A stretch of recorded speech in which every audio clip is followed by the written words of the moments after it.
Një vit me shumë debate, akuza, kundra akuza, Partia Demokratike nga ana tjetër vjen nga një palë zgjedhjesh të humbura, por që për demokratët nuk janë të tilla, por janë apo rezultojnë një farsë elektorale në të cilën ndikua një sër faktorësh. Tashmë për të zhbërë këtë realitet politik problematik, duhet thonë, është ngritur një komision i posaçëm për reformën territoriale, komision i cili përbohet, le të themi, në barazim dhe me bashkëkryetar si nga ana e Partisë Demokratike, ashtu edhe nga ana e Partisë Socialiste. Ajo çfarë vlen të theksohet është që ky komision në vetvete për nga rëndësia është pashmangshmërisht i lidhur me politikën, por nga ana tjetër në mënyrë të drejtë për drejtë rezulton i lidhur me qytetarin dhe interesat e tyre. Bëhet fjalë për Komisionin e Reformës Territoriale, dhe për këtë kam kënaqësinë që të kem në këtë bisedë nënkryetarin e Partisë Demokratike, një herë është bashkëkryetari i Komisionit të Reformës Territoriale, zotin Luciano Boçi. Zoti Boçi, faleminderit që pranuat këtë intervistë. Kënaqësi. Le ta nisim që në krye të herës me faktin që me çfarë synimesh ka hyrë Partia Demokratike në këtë komision të posaçëm parlamentar për reformën territoriale. S'pari vekim të sqarojmë pak atë çështjen e zgjedhjeve. Nuk e thon vetëm demokratët, e thotë raporti i OSBE Odirit. Pse ju referova unë këtij raporti? Sepse ky raport përcakton njësimin e partisë me shtetin dhe nga ky raport burojnë edhe domosdoshmëritë në një aspekt të reformës zgjedhore dhe më pas të reformës territoriale. Së dyti, reforma territoriale krahas qenurit domosdoshmëri nga raportet ndërkombëtare, që është përdorur në fakt edhe si argument bindës në opinionin publik, ka një domosdoshmëri më të madhe. Reforma që u bë para 10 vitesh dështoi totalisht, ishte një reformë numrash, votash politike, reformë dhe interesash dhe personave caktuar potent në Partinë Socialiste apo grupeve të caktuar të deputetëve që lobuan për territore caktuara për të ruajtur statu quo-n e votave dhe jo për cilët që është roli kryesor i një pushteti lokal, shërbimin ndaj qytetarit dhe ruajtjen e autonomisë vendore si një nga autonomitë e cila tregon shkallën e demokracisë një vendi, jo vetëm rrafshin lokal, por edhe në rrafshin qendror. Të dalim tek pjesa streti, tek pjesa që ju e përmendët, që ka të bëjë me paritetin e pjesëmarrjes antarëve. Është vërtet në Komisionin e Reformës Territoriale kemi numër të barabartë antarësh, çka domosdoshmërisht parakupton që duhet të ketë konsensus të imponuar dhe të pranuar, se momenti që bëhet është i pranuar, në veprimtari është i imponuar për shkak të numrit votave.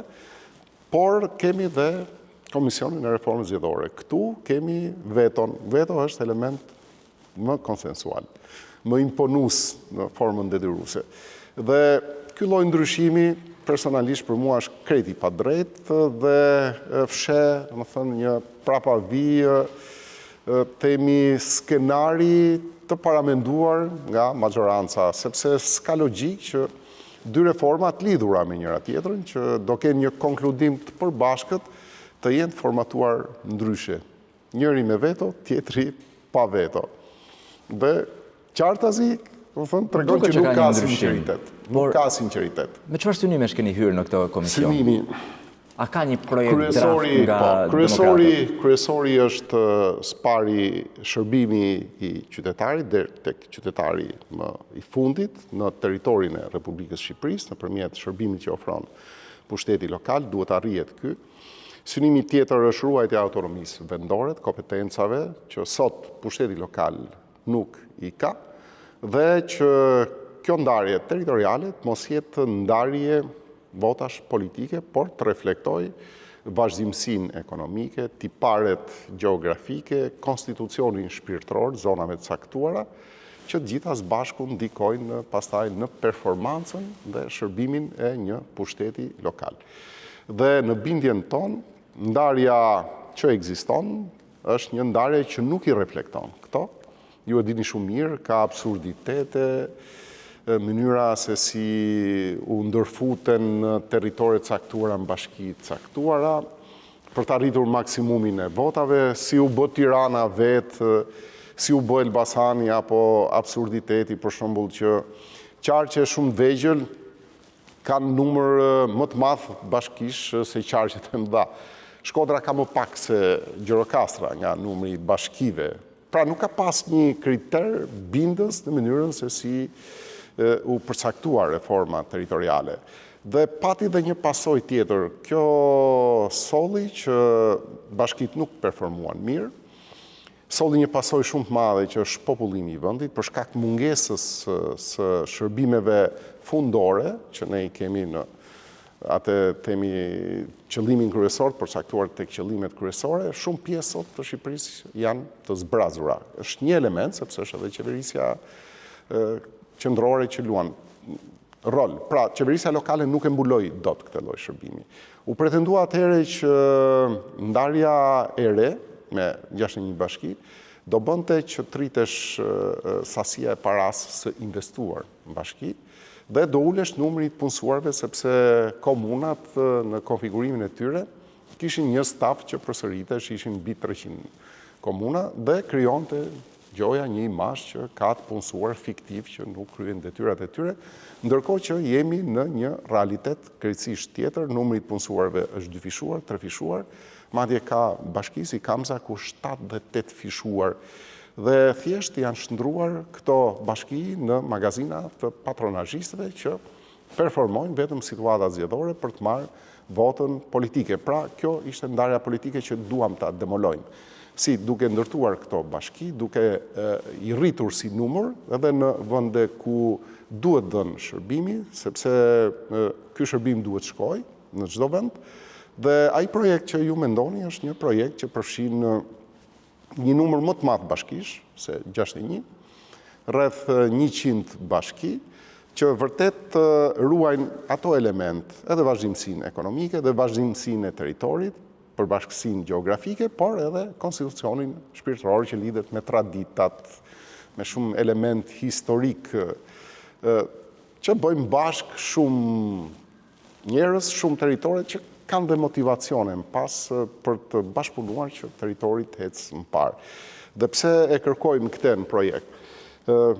Kemi dëgjuar dhe ka analiza që janë eficiente bashkit, nuk janë eficiente. Në fakt, bashkit në totalin e tyre nuk kanë performancë të mirë. Bashkia më mirë realizon 31% investimeve që ajo mund parashikojë. Do të thënë performanca është shumë e dobët. Dhe këtu ndikon ndarja, por në radhë parë nuk duhet konsideruar një bashki që duhet jetë e madhe apo duhet jetë patjetër e vogël dhe të ketë rentabël. Nuk është ndërmarrje ekonomike, është ndërmarrje shërbyese. Një bashki në performancën e saj matet me shërbimin që ofron, me kompetencat që mbulon dhe me demokracinë vendore që instalon.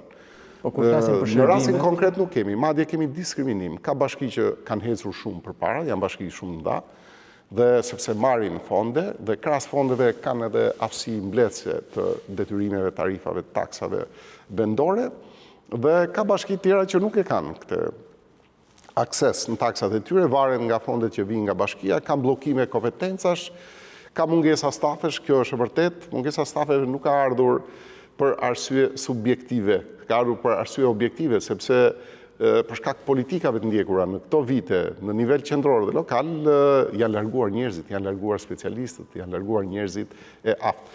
Pra, në radhë parë ne duam që të kemi një ndarje territoriale që i shërben njeriut, njerëzve, që çon shërbimin edhe për arsimin, edhe për shëndetësinë, edhe për rrugën, edhe për ujrat, edhe për pyet gjëra që mungojnë sot. Sot njerëz caktuar në zonat periferike të qyteteve tona, të bashkive tona, nuk kanë asnjë lloj shërbimi. Shkolla është mbyllur, kopshti është mbyllur, njerëzit normal nuk mbështeten në aktivitetet e tyre, as në aspektin social, as në aspektin ekonomik.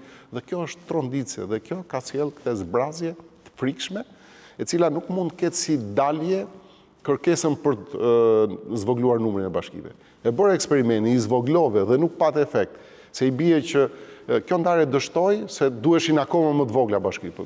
Këtu pastaj hym tek mungesa e arsyes, mungesa e argumentave dhe mungesa e shumë parashtrimeve apo edhe imponimeve që vinë edhe nga Bashkimi Evropian, që në radhë parë kërkon respektimin e autonomisë vendore dhe dhënien e shërbimit të çdo qytetari pavarësisht se ku ai jeton.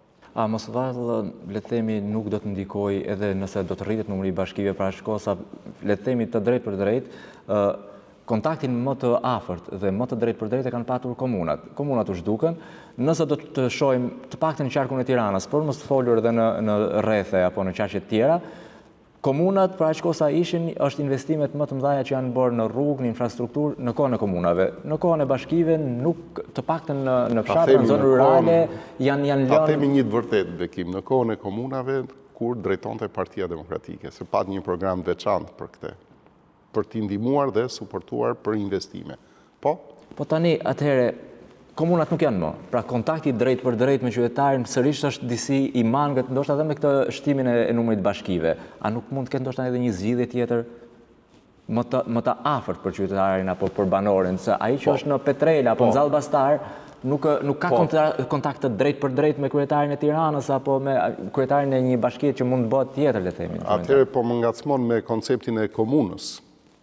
Ai si koncept ekziston fakt ende në kushtetutë, nuk është hequr dhe ndoshta ata temi specialistët, ekspertët mund silshin argumenta më të forta, më të mira. Unë flas në planin politik për të rikthyer komunat apo jo.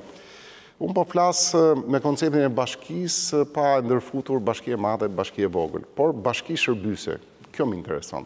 Dhe kur them bashki shërbyese, nuk ka rëndësi termi komun apo bashki, por të shkoj shërbimi atje ku ai mungon.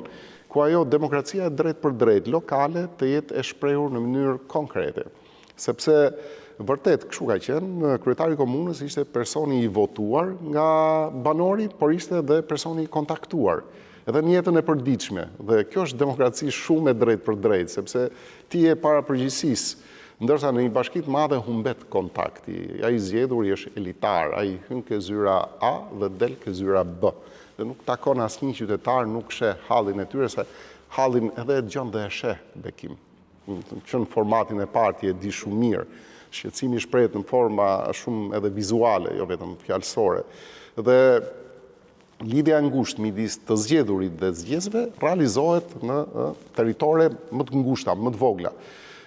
Me komunat ishe shumë e imët. Me ndarjen e re nuk është, ne kërkojmë një ndarje ndërmjetme, tash me konceptin që spaku, ai votuesi që voton personin, se ai profesorit nga partia politike, po kryesisht personin e di shumë mirë, e koncepton shumë mirë që ky është i aftë të realizojë punë të mira, investime të mira, drejtim të mirë të territorit, ekonomisë, mbështetjes që duhet i japi qytetarëve.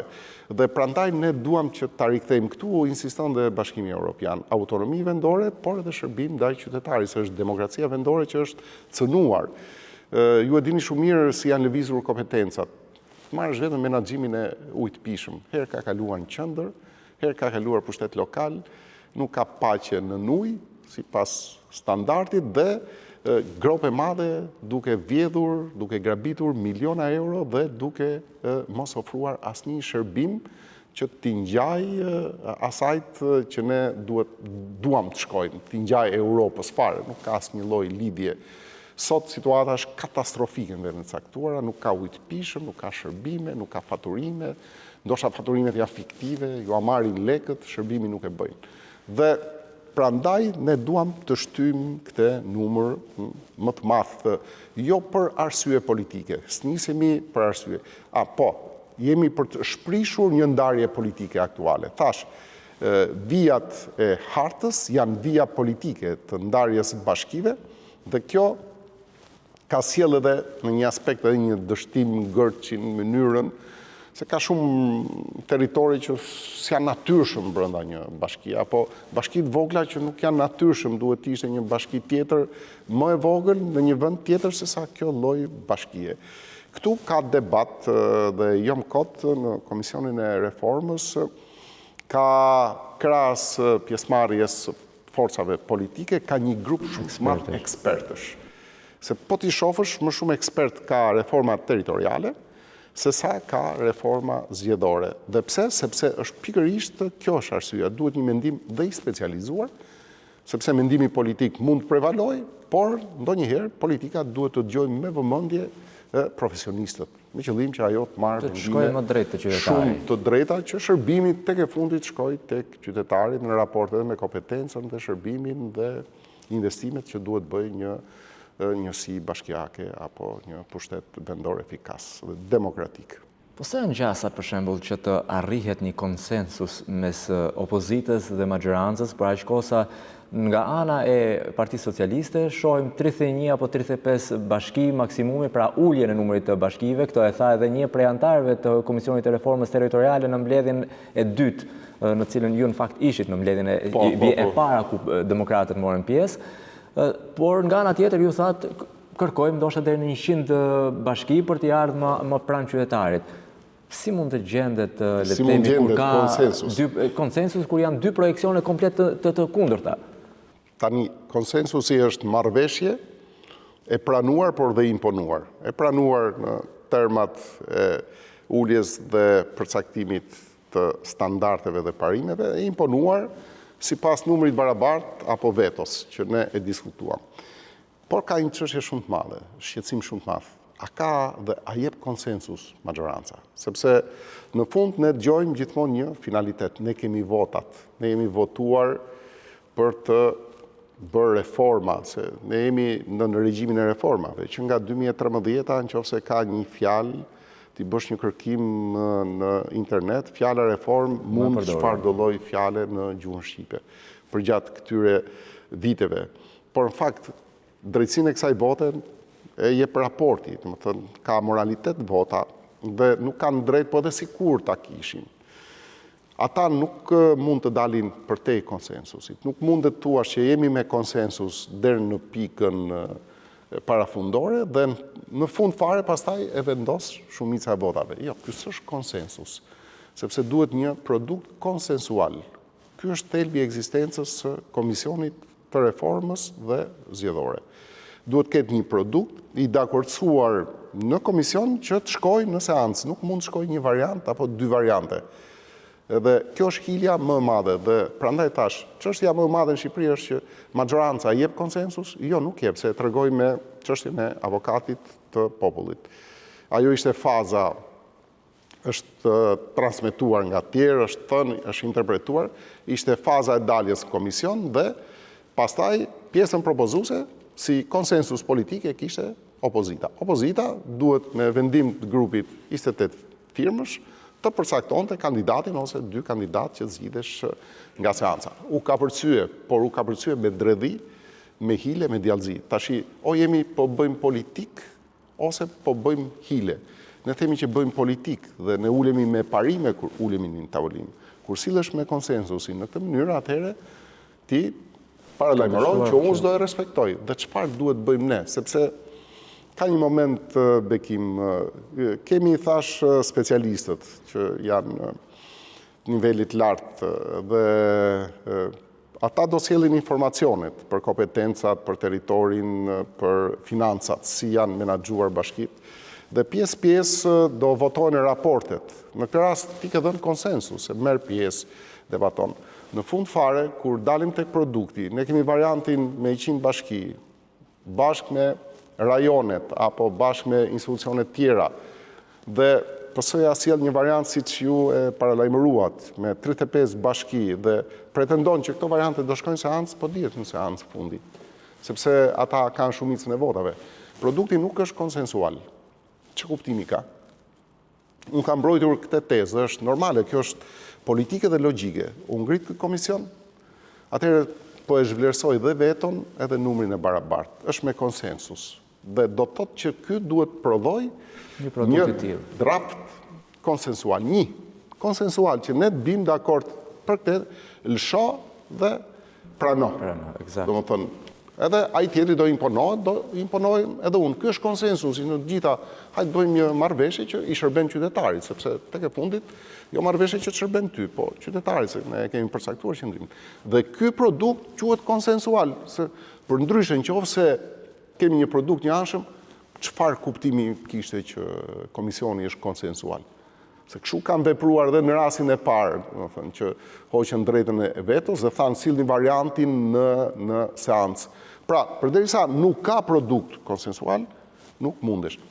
Ndërsa kërë zgjedhore është vetoja. Vetoja trëzon, është tjetër gjë, ka mekanizëm. Prandaj tash unë ka një lloj, prap hile shumë të madhe, nuk është paragjykuese, është e provuar kjo.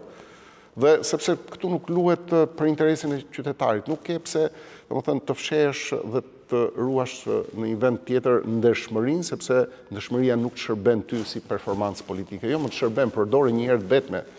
Ka thënë ai profesor i famshëm, ka thënë studentëve, mësoni vetëm një herë tuaj, një herë në jetën tuaj dhe do e kuptoni çfarë është mësuari. Boni një herë ndershëm, po i them unë majorancës, një herë tek në jetën e tyre dhe ta kuptojnë shumë mirë ç'është ndershmëria, sa vlerë ka. Një herë vetme. Po bën me avokatin që bën, po ta bëjnë me këto gjëra që i shërbejnë qytetarëve, që kemi një produkt.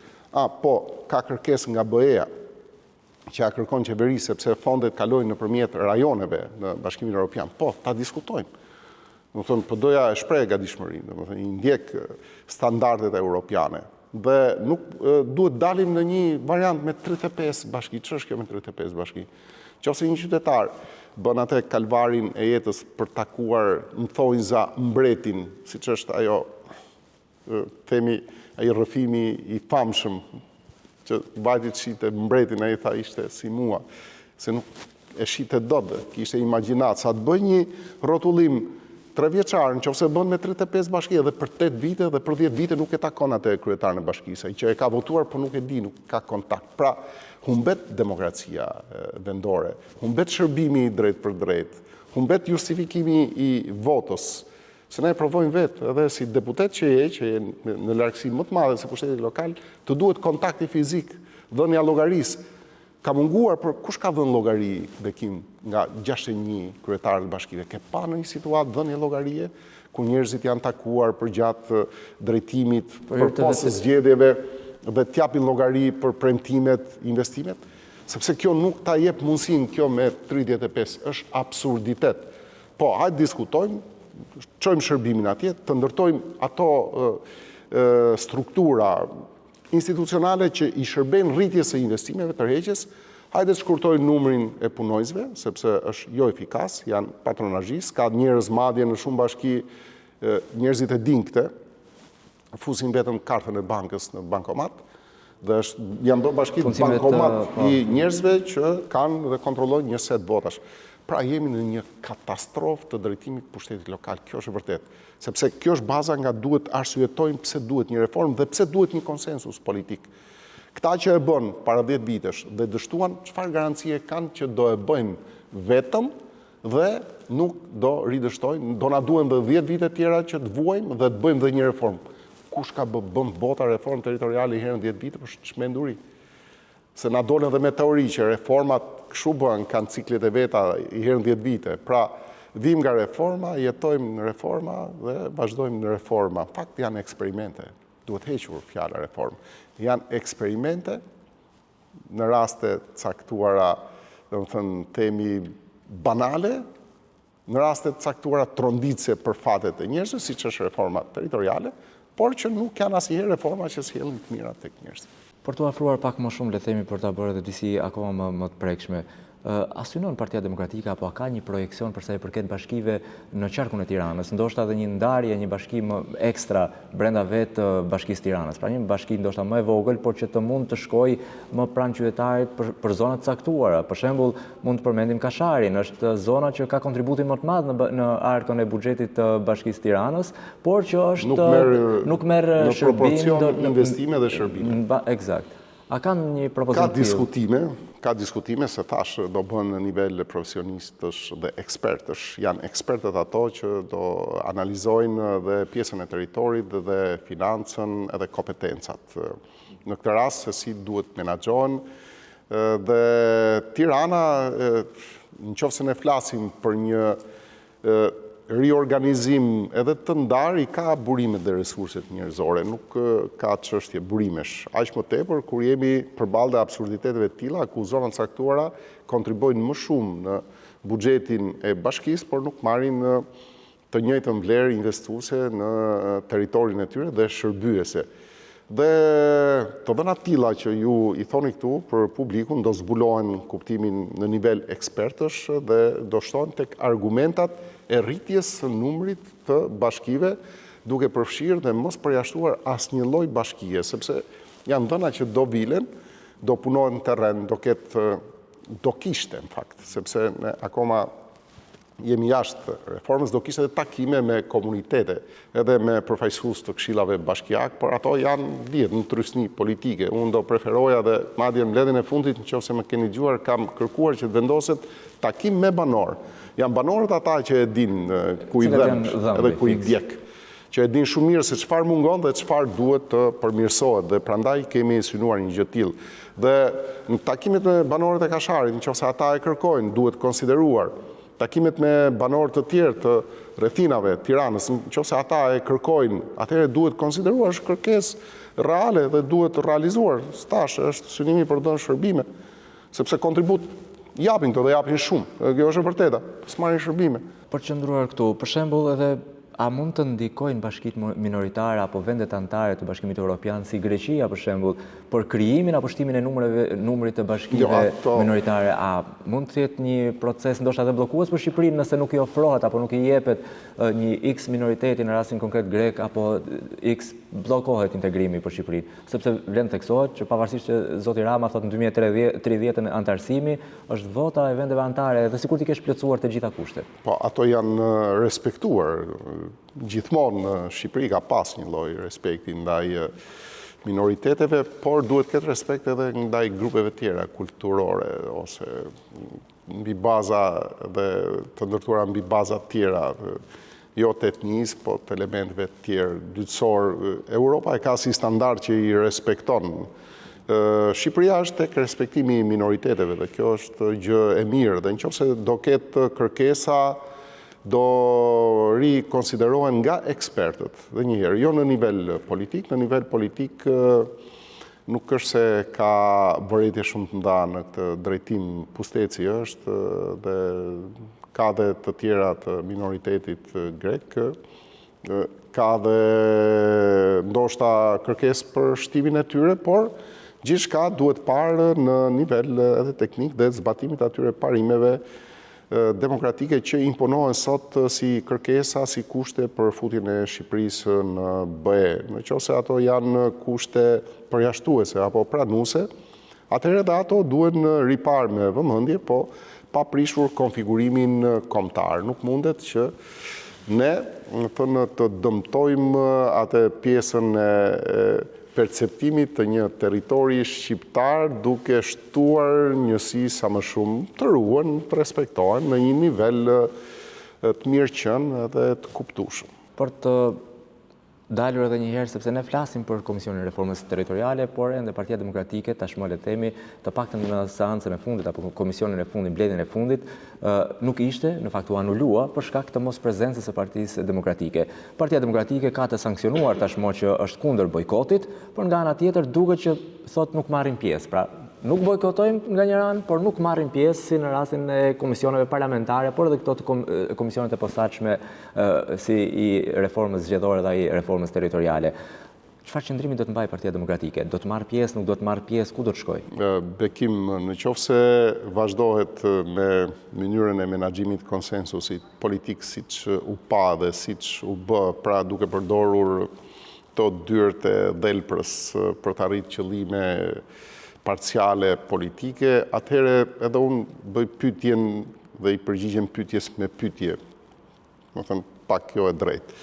Kjo që çfarë kuptimi ka të futesh me një palë bashkëbiseduese kur ajo gjithmonë ka në fund të paracaktuar një rezultat dhe thjesht do të marrë ty në opinion në faktin e të qenurit pjesë e një procesi që ajo në fund e marrë rezultatin vetë. Në këtë kuadër, cila është vija e kuqe që mund të heqë Partia Demokratike? Ti do marrësh pjesë, ta shpjegova, pjesë caktuara të raporteve do miratohen, do bësh takimet përbashkëta dhe në fund fare ata pretendojnë që ne do shkojmë me variantin tonë se kemi votat në parlament. Jo, mëse s'është produkt konsensual. Dhe ajo që duam ne është e para punës një rikonsiderim i marrëdhënieve politike brenda Parlamentit Shqipërisë, duke I dhënë pozicionin e duhur opozitës, se nuk janë të ndara gjërat, nuk janë komisionet e tilla të ndara nga komisionet hetimore, nuk janë komisionet të ndara nga mocionet, nuk janë komisionet të ndara nga pjesëmarrja e ministrave në komisionet parlamentare për të dhënë llogari. Jeta parlamentare është shumë dimensionale dhe I përfshin, nuk mundet ne në një vend të cilemi si njerëz që nuk bëjmë bojkot, por në një vend tjetër bëjmë. Kjo është uniforme. Ne nuk bëjmë bojkot, se ne jemi në seancë, ne bëjmë debat, dhe thua që ne po bëjmë bojkot ke ky komision, jo s'është e drejtë, sepse ne kërkojmë garanci për gjithë procesin konsensual që do produktohet. Sepse në qoftë se në reformën zgjedhore dhe territoriale thashë do I gëshetojnë produktet, do jetë vota shumicës që vendos, atëherë s'ka konsensus. Në qoftë se ata nuk janë gatshëm që të bëjnë gjitha modifikime sipas adresimeve të raporteve ose ODIHR-it, atëherë s'ka reformë. Në qoftë se ata nuk rikthejnë koalicionet në reformën zgjedhore, atëherë nuk ka reformë, nuk ka kuptim që ata të çojnë produktin e tyre. Po t'japin koalicionet në reformën zgjedhore, t'japin numrin e bashkive, qoftë ta konsiderojnë si prishje të pazarit vet politik të 61 bashkive dhe t'japin një të drejtë për t'i shtuar numrin e bashkive dhe mbi bazën e tyre duke për mendimin tim unë jam bashkëkryetar dhe drejtën e vetos t'jenë të barabartë të dy komisionet. Një trajtohet si I nënës, tjetri si I njerëkës, sepse thash është parashikimi për bërë një dalje djallëzore dhe sjellja politike në tërësi në parlament dhe reflektimet, qëndrimet me situatat e reja që kanë ndodhur politike. Shkapur në korupcion, qeveria, shkapur kryeministri, përmendet më shumë se Belinda Balluku në dosjen 18.000 faqe, shteti nuk ka institucione, por është shtet privat, vendimet merren, paracaktohen në zyra private, jo në zyra institucionale shtetërore, dhe shteti ka degraduar dhe nga ana politike, por dhe nga ana morale. Nuk mund të bësh moralitet politik me një shtet që s'ka institucione, nuk ka moral politik, nuk ka as politik brenda.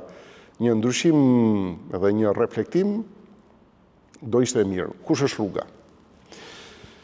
Për situatën që është ndërtuar, Bekim, rruga më e drejtë është përputhja e kërkesës politike, bazike e qytetarëve, me reformat që duhen. Që të bëhen këto reforma në formën më drejtë, që mos ketë as imponim të shumicës votave, as mungesë konsensusi, duhet të ndryshojë qeveria. Qeveria nuk mund vazhdoj më, ka humbur besimin, nuk është e votuar, është qeveri që ka grabitur dhe duhet ketë një qeveri tranzitore. T'ja ve me emrin si duam, se kemi dëgjuar shumë variante teknike, qeveri koalicioni apo qeveri s'ka rëndësi. Rama duhet largohet, nuk shpreh vullnetin, nuk ka dëshirë të bëj këto dy reforma që janë shumë themelore, shumë kërkuara. Se nëse themi që duam të hyjmë në Europë, kjo qeveri nuk na fut më. Është ndërprerë, sepse tash është kapur me preshënduar. Është kapur dhe ka dalë. Mund të ketë gjeopolitik, por shenjat janë dhënë. Goditjet po bëhen. Reforma është e imponuar. Dhe këto dy reforma asnjëherë nuk I ka pas dëshirë majoranca, sepse për gjatë 13 vite janë kërkuar disa herë do I bënte formën dhe mënyrën e dur. Pra, me të njëjtin partner, I cili vepron dhe përdor të njëjtë trup, kërkosh rezultat ndryshëm, është ajo shpreha e famshme që është përdor shumë dhe unë nuk po e them, është e nënkuptuar. S'ka rezultat. Dhe vetëm një qeveri e tillë mund të realizojë për mua qeveri tranzitore, realizon dy reformat, me synimet të realizoj dy reformat, se këto kërkojnë, këto janë baza politike dhe baza demokracisë territoriale, që përputhen dhe me demokracinë e përgjithshme politike. Në Shqipëri, pluralizmin politik, këto dy janë zemrat kryesore. Dhe kjo qeveri I drejton, në bazë të raportit forcave politike në parlament, ka definicion dhe për reformën zgjedhore dhe territoriale dhe kalohet në zgjedhje në një afat. Ju keni këtë qëndrim nga ana tjetër, majoranca thotë unë jam I zgjedhur dhe do të vijoj në punë. Nuk është ka mbaruar. Po, dakord, po A do të ketë një ndarje, si mendoni, a do të ketë një ndarje të re territoriale, një reformë të re territoriale, qoftë edhe ajo zgjedhore, por le të ndalim te territorialja. A do të ketë për zgjedhjet e ardhshme lokale? Edhe një herë, kur flasim që do kemi ndarje të re territoriale. Sepse ka akuza që po bashkëpunon në PD me PS për të mos patur reforma. Dhe një herë, domethënë që të kemi një ndarje territoriale, ne po themi që të kemi një ndarje konsensuale territoriale. Shtoje konsensuale, a do ketë një ndarje konsensuale, se jemi komision konsensual, çfarë kuptimi ka të nxjerrim produkt një anshëm. A do ketë, po më pyet, po duhen vendosur kolonat, nëse nuk ka konsensus, ata mund të bëjnë rindarje prap me 35, 31, po deshën 20, bëj që doj ai në kuptimin e mirë të fjalës, se po ndarje politike, ne po themi që do jetë një ndarje adeguate me kërkesën që ka qytetari, e imponon demokracia vendore, autonomia vendore. A ka tillë? Kjo është pyetja që duhet bëjmë bashkë. Me hapat që janë ndegur, sjelljet, paragjykimet, para deklaratat, unë them që jo, deri tani. Se s'ka dhe moralitetin që me këtë majorancë ta bësh. Është dëshmuar që është parti shtet, e thot OSB Odiri. U dëshmua që nuk funksionon me institucione. Këto reformën do e bëjnë me institucione, se të parën se kanë bë me institucione. E kanë bë tek, nuk e di ke zyra gasit, ka pas zyrë tjetër. Nuk e di zyra e kujt ka qenë, se koordinatorët ndrohen, i ndronte Rama, i kishte personal. Pra, s'kan moralitetin, si mundem unë, me një njeri që s'ka moral politik, që nuk është institucional, ty në një marrëdhënie dhe të kem përfundim institucional. Është krejt e pamundur, sepse ka ndodhur, në cilin vend, domethënë, ndodhin këto, cilin vend e kemi parë. Kemi parë, domethënë, edhe fiction, edhe filma, edhe ngjarje historike, por nuk kemi parë një degradim të strukturës shtetërore në këtë lloj grade, një rrënim i plot, total, një personalizim total i shtetit. E si do e bëjnë ndarjen po pa konsensus? Do e bëjnë se jo Agasi, një tjetër do i territor se ai e kontrollon. Madje mund të ketë të fortë, troplint apo kërkoj një bashki, se këtë bashki e marrim ne. Kishte dalë dikush, ishte thënë që mbani mu kryetar bashkie se e kontrollojnë këtë territor, ose dikush tjetër. Pra, mund të ketë ndarje si koncept, po jo konsensuale, jo drejt, jo politike, ne këtë po kërkojmë, këtë po imponojmë. Pra, pse mos bëhet një qeveri e tillë tranzitore që bën këto dy reformat në mënyrë të ndershme, sinqertë dhe të vërtetë dhe zgjedhje të lira të ndershme. Pastaj, se fiton PD, se fiton PS, edhe unë që jam i PD-s them që ta provojmë në alternativa, në besim që do ngjallim tek publiku, mënyrën e performancës se si do e realizojmë të gjitha paraqitjen e këtyre parametrave, dhe të jemi në pozicionet tona, duket si ideale kjo si kërkesë, por ne rikthejmë atë për cilën pretendojmë se e kemi, por që nuk e kemi demokracinë, se nuk e kemi sot. Dhe si bëhet, do iki vetë Rama, se është çështja tjetër, ndoshta ai ke pyetje. Jo, regjimet nuk ikin.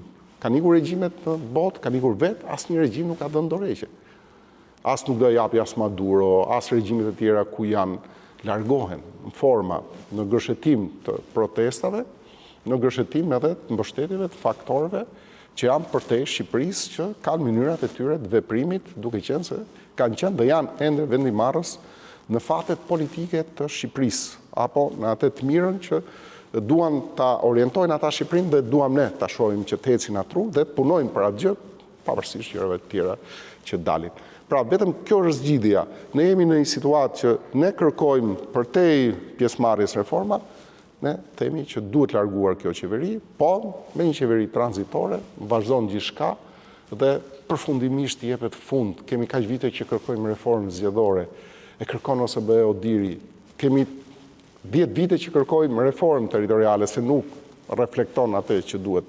Kjo duhet bërë dhe kështu duhet, në këtë qëllimsi duhet ecim. Qëllimësia tjetër është më madhe, prevalon dhe në fakt sjell pasojë dhe qëllimësitë e dyta. Qeveri tranzitore ose teknike nuk ka rëndësi. Dhe më pastaj realizimi i këtyre reformave me konsensus politik parlamentar. Në fakt, për hir të së vërtetës, nuk është se është shumë e pëlqyeshme te gazetarët që të hyjnë apo të kalojnë komente, por nëse i referohemi deklaratave të ndërkombëtarëve, nuk duket që e kanë keq me Ramën, por të shohim eurokomisionerin Marta Kos i bëri elozhe dhe një farë forme e konsideroi si liderin më të mirë të jo vetëm të Shqipërisë, por të Ballkanit Perëndimor dhe jo vetëm. Pra, Në këtë aspekt nuk duket që Rama do të largohet apo në thonjza nga ndërkombëtarët apo mendimin e tyre. Spari dhe s'dyti, për sa i përket kësaj le të themi ndarjes që po synohet.